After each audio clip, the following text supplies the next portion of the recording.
Today I'm here with Jerry Petell, who's a social worker and a Tai Chi instructor, Tai Chi Qigong instructor, right? And Jerry, you just came back from an incredible retreat in Costa Rica. Can you tell people about what you experienced?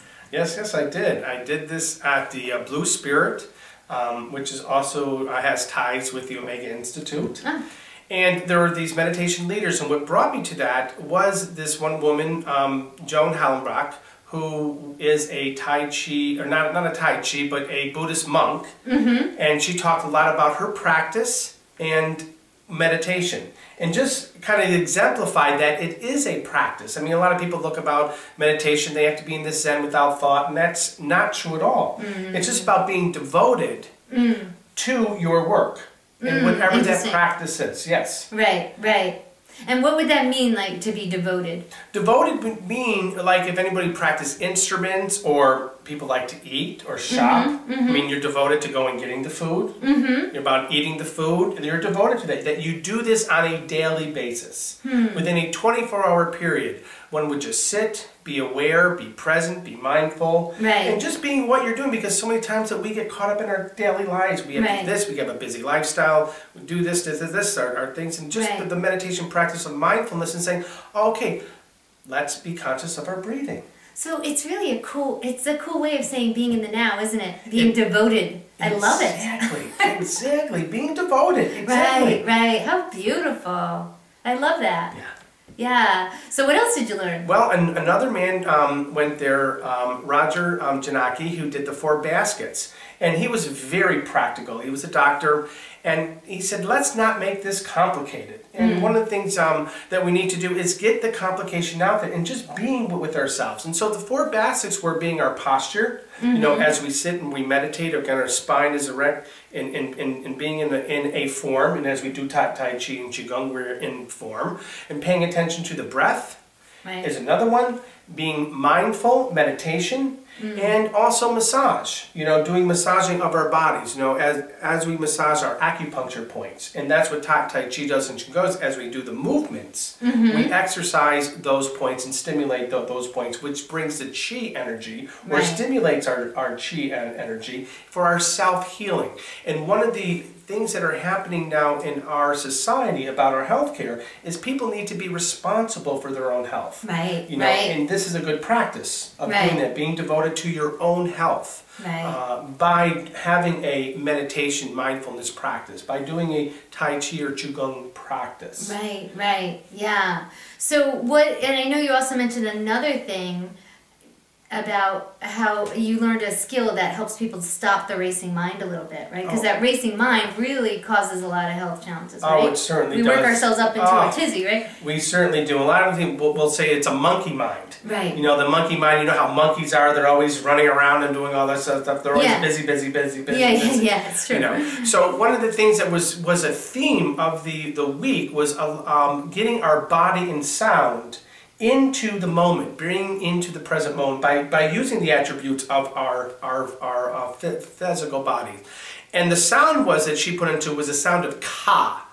Ka. And we used a movement with our arm, and we strike out and we go ka, ka, ka. So when you have these things going on, you don't have to say it out loud. Plus, if you're in a busy supermarket and you know somebody is not going scare people exactly, they're not going as fast as you would like them to, you can say that in your head and go ka, ka, and it brings you into the moment. It does. It sounds funny, doesn't it? But it's great though. It brings you to the moment, and it has worked. I had thoughts that just came in, and I say those, and it's almost instantaneous. It brings you to the present moment. That's a beautiful, beautiful tool, because there have been times in my life where I just wanted to like stop the noise, like stop talking. Like Bethany, just stop talking. Right. You know? And I would have loved to have used that to go, you know. Well, now you can. I know, exactly. Just by saying ka, you know? And that's the other thing too that I've learned over the years is I'm having a conversation, and one of my friends who's also a vet therapist says, Jerry, is that person in the room with you?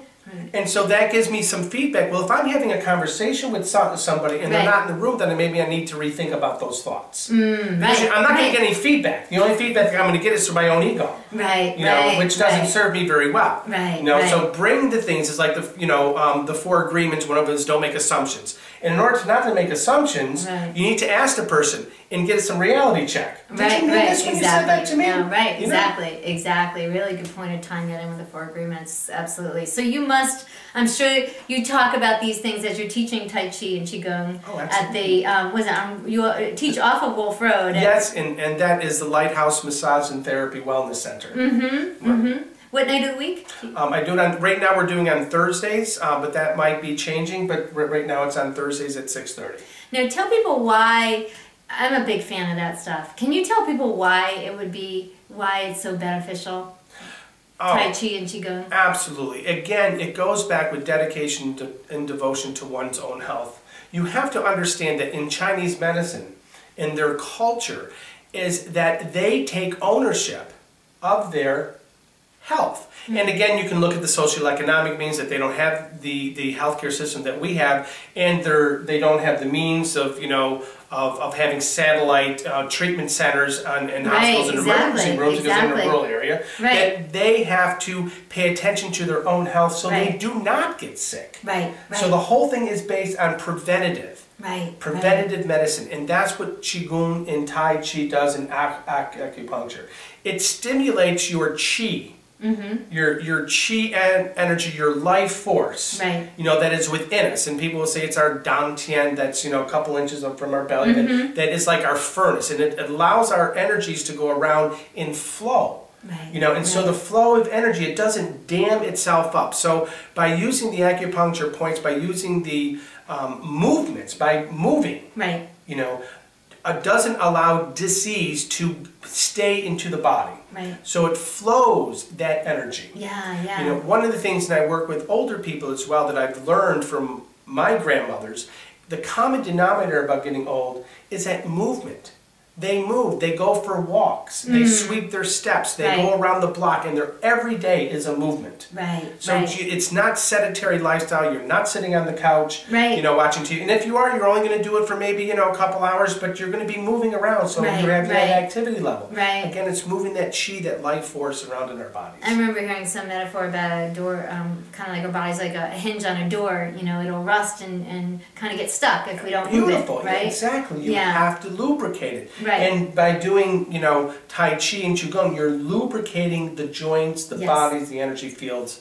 And you're doing it in such an integrated manner because you're integrating the mind with the body with very slow movement, which brings the body into a greater harmony, right? It certainly does. It goes into coherence. You know, it goes into coherence in your body. And then your body knows what to do. You have to remember, you were born into this world as a loving human being. Everybody has. You just have to look at a child, and you automatically radiate with that love. And then we get parents and families. And that kind of shakes us up a little bit. And then our adult life is going back to that love, loving kindness again. You know, and it's just the cycle of life. It's just the cycle of life, and you've all had that. What was that? That Disney movie of the Lion King, you know, about the circle of life, you know, of all that, and that's just what it is. But you can do it with joy today. You don't have to be in that pain and suffering. So all really, really good stuff, and I'm sure in the meditation right now you'll do some variation of all these themes, right? Beautiful. I sure will. Okay. Thank you so much, Jerry. And if you want to get in touch with him, his contact information is below this video. And thanks. Oh, and thank you, Bethany. Absolutely. All right. Bye. Bye. That was good. I feel like